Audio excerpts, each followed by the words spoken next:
10 Agustus 2020 pada pukul 11 melintas 28 WIB.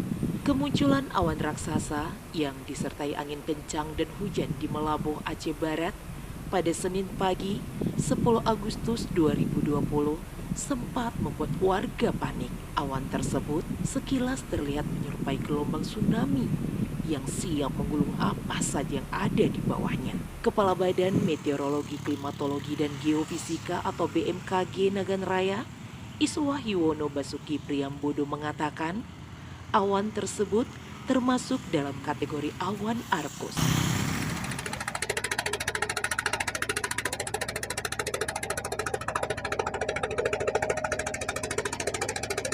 Orang-orang Melabuh pun berdoa agar dijauhkan dari mara bahaya dan bencana ketika menyaksikan fenomena langka tersebut.